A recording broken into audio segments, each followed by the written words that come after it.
Bike के break में अगर चर की आवाज़ आए तो क्या करें।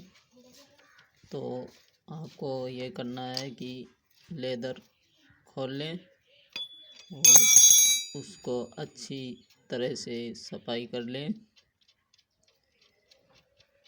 फिर सफाई करके वापस लगा दें।